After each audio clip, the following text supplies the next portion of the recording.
नमस्कार, जनतंत्र टीवी देख रहे हैं आप। मैं हूं आपके साथ साहिल धुलिया। हमारी इस खास पेशकश में आप सभी का स्वागत है। तो राष्ट्रवादी कांग्रेस पार्टी के प्रमुख शरद पवार ने एक बड़ा बयान देकर यह कहते हुए केंद्र सरकार पर निशाना साधा है कि सीमावर्ती राज्य पंजाब के आंदोलनकारी किसानों को परेशान नहीं करना चाहिए।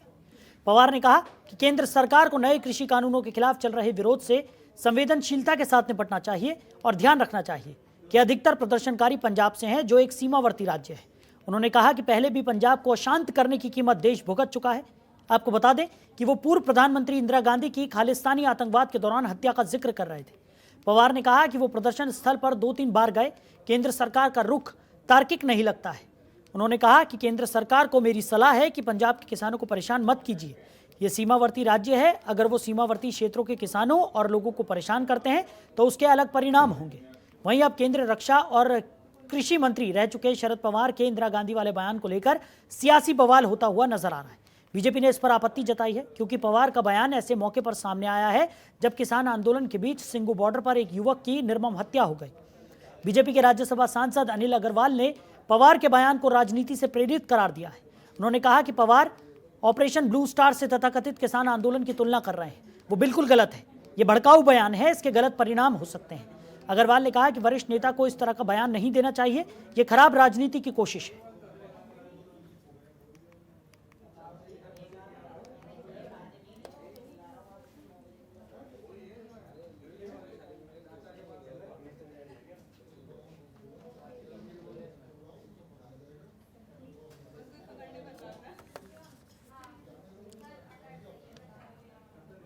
तो अब जिस तरीके से राजनीति गर्मा गई है, उसी पर आज हम चर्चा करने वाले हैं। शरद पवार ने जो बयान दे दिया है, उसके बाद इस बयान का विरोध भारतीय जनता पार्टी की तरफ से किया जा रहा है और लगातार ये कहा जा रहा है कि एक वरिष्ठ नेता को इस तरीके की बयानबाजी से बचना चाहिए। इसी पर आज हम चर्चा करेंगे। तमाम मेहमान हमारे साथ जुड़ गए हैं। आशीष अग्रवाल हमारे PHH एडिटर हैं, वो भी हमारे साथ चर्चा में साथ निभाएंगे। साथ ही साथ वसीम राजा जो कि बीजेपी के प्रवक्ता हैं, वो हमारे साथ चर्चा में जुड़ेंगे। नरेंद्र संधू कांग्रेस प्रवक्ता भी हमारे साथ चर्चा में साथ निभाने वाले हैं। तो आप सभी मेहमानों का बहुत स्वागत है। सबसे पहला सवाल मेरा वसीम राजा जी आपसे रहेगा। जिस तरीके से शरद पवार ने ये बयान दे दिया है, उस बयान के बाद राजनीति गर्माती हुई नजर आ रही है। भारतीय जनता पार्टी ने उसका विरोध भी जताया है। क्या कहेंगे, कैसे देखते हैं आप इस बयान को? देखिए साहिब जी, शरद पवार हों चाहे कांग्रेस के साथ जितनी भी जुड़ी हुई पॉलिटिकल पार्टियां हों, इन लोगों के लगातार ऐसे बयानात आते हैं। ये कोई नई बात नहीं है जी, क्योंकि ये लोग कभी भी राष्ट्र के साथ खड़े हुए लोग नहीं है, राष्ट्र विरोधी लोग हैं।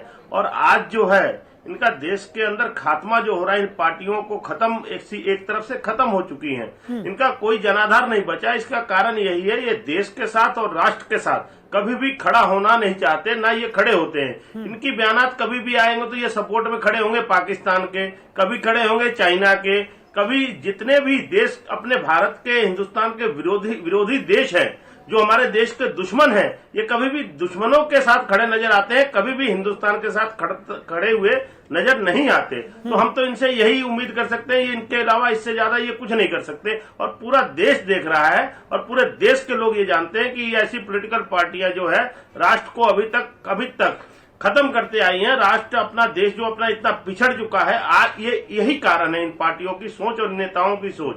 ये बहुत सरासर, ये बहुत निंदनीय बयान है। ऐसा बयान नहीं देना चाहिए शरद पवार जी को। जी, नरेंद्र संधू जी भी हमारे साथ जुड़े हुए हैं, कांग्रेस के प्रवक्ता हैं, उनकी भी राय जानते हैं। नरेंद्र जी, क्या कहेंगे जिस तरीके से शरद पवार ने ये बयान यहाँ पर दे दिया है, और ये बयान ऐसे समय में सामने आया है जब सिंगू बॉर्डर पर एक व्यक्ति की निर्मम हत्या यहाँ पर कर दी गई थी, तो क्या ऐसा नहीं लगता कि इस तरीके के बयानबाजी से यह आंदोलन जो है वो और ज्यादा भड़केगा?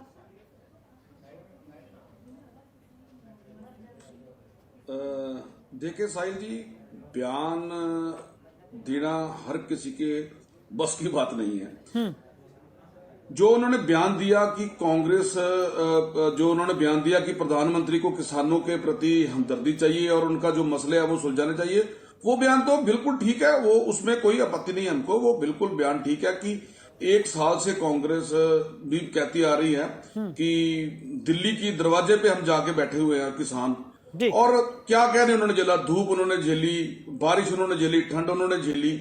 तो उनका दुखड़ा आप क्यों नहीं सुनते? क्योंकि सारा कुछ जो है, चाहे लखीमपुर खीरी में हुआ है, चाहे आज रेल रोको आंदोलन है, और चाहे कोई भी नेता लोग जो भी बयान देते हैं वो इसी से प्रेरित है। अगर ना रहेगा बांस तो ना रहेगी बांसुरी। अगर किसानी मसला प्रधानमंत्री हल कर दे तो कोई फिर बयान देगा ही नहीं। जहां तक बयान की बात है शरद पवार की जी, मैं भी समझता हूं कि ऐसा बयान उनको नहीं देना चाहिए, क्योंकि पंजाब ने तो आगे ही देखो सन 1857 में भी गदर में पंजाब के सबसे ज्यादा लोगों को मार पड़ी, फिर 1947 में, 65 में, 71 में। और क्योंकि बॉर्डर एरिया है, हम तो शुरू से ही पाकिस्तान के साथ हमारा 1 to 1 होता है, तो हम वैसे ही बिल्कुल बॉर्डर स्टेट के करके वीक है थोड़े। लेकिन क्योंकि पंजाब एक कृषि प्रधान देश है और आपको भी पता है कि हमारे जितने भी पंजाबी हैं सारे बॉर्डर सिक्योरिटी फोर्स से लेकर फौज से लेकर नीम अर्धबलिक में भी हमारे पंजाब के ही ज्यादा लोग होते हैं। और क्योंकि कृषि पैदावार देश है, हम तो मेहनत मशक्कत करने वाले आदमी हैं। राजनीति का स्तर मेरे हिसाब से अब थोड़ा गिरता जा रहा है। ऐसी राजनीति नहीं करनी चाहिए जिससे बयान से किसी को आपत्ति हो। वसीम राजा ने भी कहा ना, ऐसा है कि ये कांग्रेसी ऐसे करते हैं, भाई हम ऐसे नहीं करते। हम तो अपनी देश की सुरक्षा के लिए, मजबूती के लिए, सद्भावना के लिए हमेशा खड़े हैं। हमारे लीडरों ने तो इसके लिए बलिदान तक दे दिए। हमें आगे इससे ज्यादा कुछ कहना नहीं चाहता। देखिए, किसी का बयान, कोई बयान देता है, वो कोई भी बयान दे सकता है। उसकी बयान की मैं निंदा ही करता हूं। वो बयान अच्छा नहीं है, वो बयान, ऐसा बयान देना नहीं चाहिए। जी, आशीष अग्रवाल हमारे पीएचएच एडिटर भी लगातार हमारे साथ बने हुए हैं। आशीष, लगातार नजर बनाए हुए हैं जिस तरीके से पंजाब की राजनीति गरमाती हुई नजर आ रही है, चाहे वो कोई भी मुद्दा हो। लेकिन अब जिस तरीके से किसान आंदोलन का जो मसला है वो लगातार तूल पकड़ता जा रहा है। कई महीनों का वक्त बीत चुका है, किसान लगातार अपने प्रदर्शन को लेकर सड़कों पर डटे हुए हैं। उनकी यही मांग है कि तीनों कृषि कानूनों को यहां पर रद्द कर दिया जाए, उसके बाद ही किसी तरह का कोई फैसला या किसी तरह की बातचीत के पक्ष में वो हैं। दूसरी तरफ जब राजनेताओं का इस तरीके का बयान निकलकर सामने आता है, जैसा कि शरद पवार ने यहाँ पर बयान दिया है, कैसे देखते हैं आप?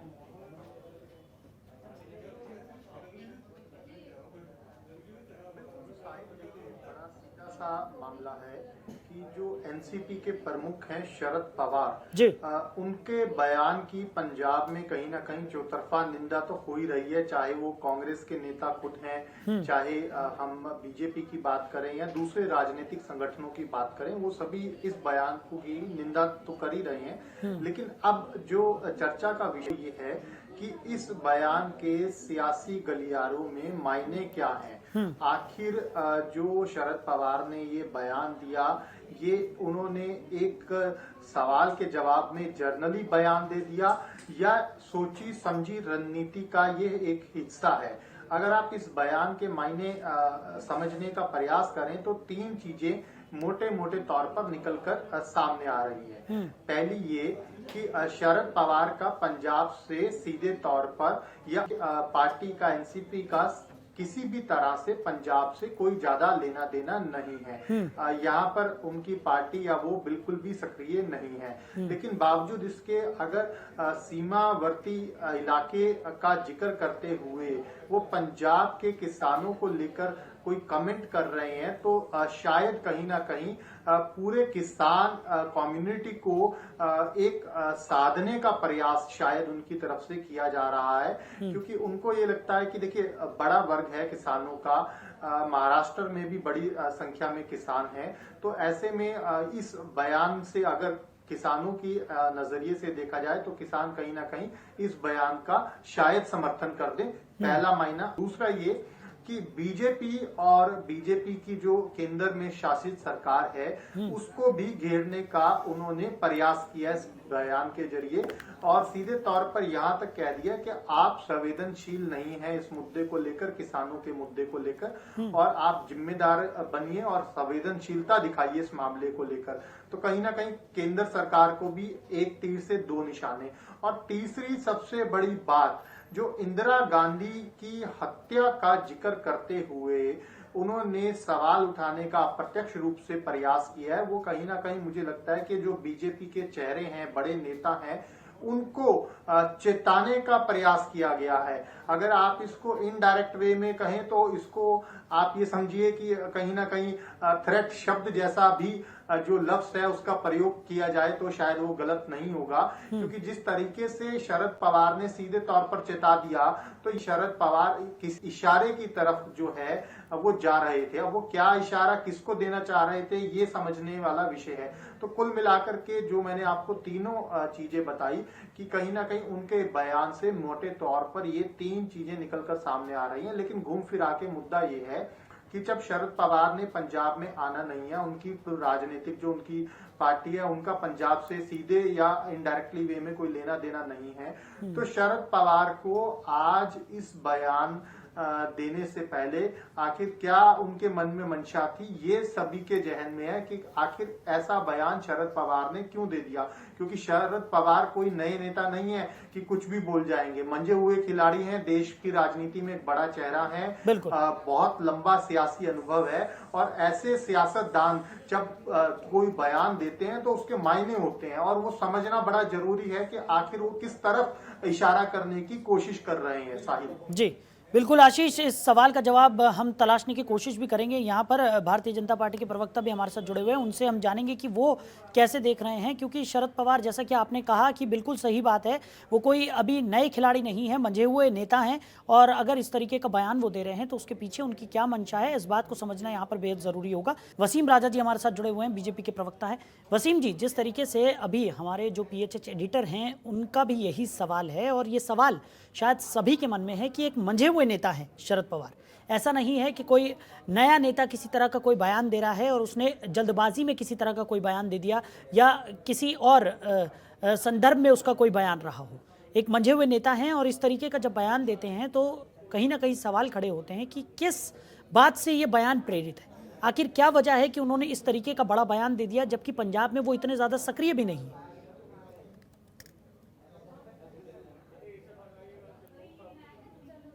कहूँगा जैसा कि मेरे से पहले सभी कह रहे हैं कि शरद पवार जी एक बहुत मंझे हुए और एक बहुत पुराने पॉलिटिशियन है। उनको मुंह से निकला हुआ एक शब्द वो राजनीति से प्रेरित और बहुत बड़ी बात कहता है उनके विषय को लेके। और जहां तक दूसरी तरफ कांग्रेस के प्रवक्ता उनकी निंदा कर रहे हैं, सिर्फ निंदा करने से इस बात मसले का हल नहीं, उनके बयान से का खत्म नहीं हो जाएगा कि हमने निंदा कर दिया। मैं तो एक बात कहूंगा, उनके इस बयान को कहीं ना कहीं कांग्रेस ने ही उनके मुख से दिलवाया है, क्योंकि पंजाब में उनका कोई सियासी कदम नहीं है, कोई उनकी पार्टी का आधार नहीं है, जनाधार नहीं है। तो कहीं ना कहीं ये कांग्रेस और पवार जी की एक सोची समझी बहुत बड़ी साजिश है, क्योंकि शरद पवार जी यूपीए का हिस्सा है, उनके कांग्रेस का अलायंस पार्टनर है, और उनके बयान पे सिर्फ कांग्रेस के प्रवक्ता को ये कह देना हम उसकी निंदा करते हैं इससे मसले से और उनके बयान से छुटकारा नहीं होगा।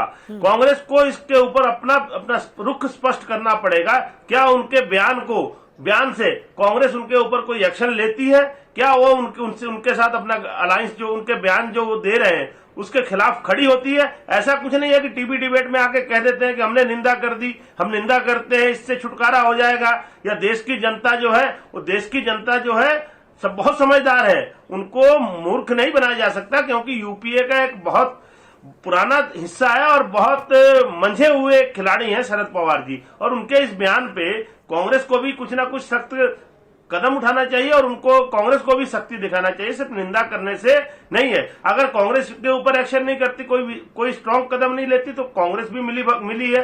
कांग्रेस ने शरद पवार जी के माध्यम से पंजाब में राजनीति करने के लिए, देश में राजनीति करने के लिए बयान दिलवाया है, क्योंकि कांग्रेस लगातार इस तरीके के बयान देती है, शरद पवार जी से दिलवा रही है। चलिए, नरेंद्र संधू इस बात का सही जवाब दे पाएंगे मेरे लिहाज से। नरेंद्र जी, क्या कहेंगे आप? जिस तरीके से अभी आपने सुना, वसीम राजा ने जो सवाल किया है कि क्या कांग्रेस सिर्फ निंदा ही करती रहेगी या फिर किसी तरह का कोई एक्शन प्लान भी है? नहीं, देखिए जी, जैसे आशीष जी ने भी बोला कि अगर शरद पवार जी का पंजाब में कोई मोटिव नहीं है, क्योंकि उनकी कोई पार्टी यहाँ पर उनका कोई अस्तित्व भी नहीं है। हाँ। और शायद उनका प्रयास बीजेपी को घेरने का हो, और ये उन्होंने ये भी बोला कि किसान कम्युनिटी को निशाना उन्होंने बनाया, क्योंकि सारी इंडिया में किसान कम्युनिटी सबसे ज्यादा है जी। देखें, ऐसा नहीं है। मैंने पहले भी बोला, वसीम राजा भाई, मैंने ऐसे पहले भी बोला कि ये बयान ठीक है, यूपीए का वो हिस्सा है, मैं ये मानता हूं, लेकिन हमारी कांग्रेस पार्टी की तरफ से बयान नहीं है। ये यूपीए के एक अलायंस है, उनकी तरफ से बयान है। मैं इस चैनल के माध्यम से कह रहा हूं कि अगर उन्होंने ये बयान किसानी आंदोलन के लिए दिया है, किसानी आंदोलन को प्रधानमंत्री को कहा है कि उसके बारे में ध्यान से सोचे, वो अच्छा है। लेकिन ये बात की हम इसको निंदा ही करते हैं इसकी बयान, और क्या करें? आप बताइए हम क्या करें? ये बयान उन्होंने दिया है, आप बयान दिया, हमारा बयान नहीं है, ये कांग्रेस पार्टी का बयान नहीं है। मैं बार बार बोल रहा हूं, हमारा ये बयान नहीं है। ठीक है, आशीष जी हमारे साथ बने हुए हैं। आशीष, आपके फाइनल कमेंट्स कैसे देखते हैं आप? जिस तरीके से कांग्रेस ने तो पल्ला झाड़ लिया है, कांग्रेस का तो कहना है कि उन्होंने ये अपना व्यक्तिगत उनका बयान है, हमारा इससे कोई लेना देना नहीं। दूसरी तरफ भारतीय जनता पार्टी की अगर हम बात करें तो भारतीय जनता पार्टी का तो साफ तौर पर कहना है कि कांग्रेस हर बार इस तरीके के मसलों पर सिर्फ और सिर्फ निंदा करती हुई नजर आती है। अलग अलग नेशनल प्लेटफॉर्म्स पर सिर्फ कांग्रेस निंदा कर देती है और उसके बाद अपना पल्ला झाड़ लेती है। कैसे देखते हैं? साहिल, मेरा ना बहुत छोटा सा संक्षिप्त में आखिर के अंदर कांग्रेस के प्रवक्ता से सवाल है। पहला ये कि जो शरद पवार ने बयान दिया है कि क्या पंजाब कांग्रेस, हालांकि वो ये कह रहे हैं कि निंदा कर रहे हैं, लेकिन सीधा सा फिर भी मैं सवाल दोहरा दे रहा हूँ, क्या पंजाब कांग्रेस उनके बयान के साथ खड़ी है या नहीं? हाँ या ना में सीधा सा मैं जवाब चाहूंगा। और दूसरी बात ये, अगर नहीं खड़ी तो क्या पंजाब कांग्रेस अपने हाई कमान के माध्यम से, क्योंकि शरद पवार यूपीए का हिस्सा हैं, वहां उस प्लेटफॉर्म के ऊपर इस विषय को टेकअप करेंगे, उठाएंगे कि आप जो बयान दे रहे हैं उससे आपका जो सहयोगी दल है, पंजाब में कांग्रेस पार्टी है आपके सहयोगी दल में, उसको नुकसान होने की उम्मीद है? नरेंद्र जी, सीधे जवाब। मैं सीधा जवाब देता हूं। देखें आशीष जी, ऐसा है, शरद पवार जी की बात छोड़िए, मैं फिर बोलना चाहता हूं, कोई भी पार्टी और कोई भी व्यक्ति अगर पंजाब के किसानों को अपनी पार्टी और राजनीतिक के लिए रोटियां सेक रहा है तो ये बिल्कुल गलत बयान है। तो शरद पवार की तो बात ही छोड़ दी है, कोई भी पार्टी बोल रहा हूं, चाहे कांग्रेस का कोई आदमी बोल रहा है, मैं फिर दोहरा रहा हूं, कांग्रेस की पार्टी के अलावा कोई पार्टी का, कांग्रेस भी को बोल रहा है कि बयान दे रहा है कि किसानों के उसको लपेटकर और अपना राजसी मंतव्य नहीं। देखे हम अपने पंजाब कांग्रेस जो है वो एआईसीसी को लिखेगी कि ऐसे बयान नेता लोग ना दे। मैं बार बार कह रहा हूं, कोई भी नेता हो ऐसा बयान नहीं देना चाहिए, क्योंकि हम भैया पंजाब के लोग खुशहाल हैं, हमको खुशहाल रहने दो। हम एक मेहनत का इंसान है, हमारी कांग्रेस पार्टी इधर बड़ी मजबूत है, हम किसी की जरूरत नहीं है, हम अपने दम पे लड़ते हैं। लेकिन फिर भी बोल रहा हूं, कोई भी पार्टी बड़ा सोच समझ के बयान दे, अगर वो किसानी मुद्दे पे अपनी राजनीतिक रोटियां सेकेगी तो ये बड़ी गलत बात है। चलिए, आप सभी मेहमान हमारे साथ जुड़े और अपना कीमती समय हमारे साथ साझा किया, इसके लिए बहुत शुक्रिया। तो साफ तौर पर शरद पवार का जो किसान आंदोलन को लेकर और किसानों को लेकर जो बयान निकलकर सामने आया है, उसने राजनीति को गरमा दिया है और अब भारतीय जनता पार्टी भी लगातार शरद पवार के बयान पर हमलावर है। भारतीय जनता पार्टी का कहना है कि ये सिर्फ राजनीति से प्रेरित होकर इस तरीके की बयानबाजी अगर कोई मंझा हुआ नेता देता है तो ये उसे कतई शोभा नहीं देता।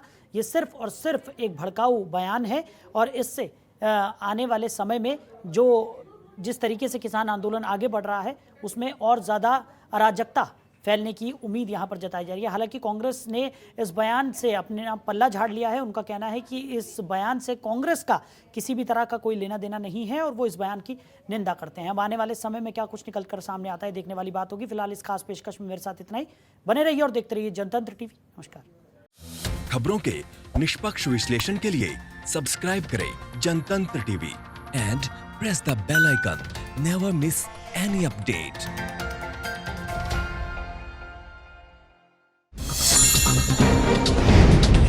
डाउनलोड कीजिए जनतंत्र टीवी ऐप को, जो कि अवेलेबल है गूगल प्ले और ऐप स्टोर पर।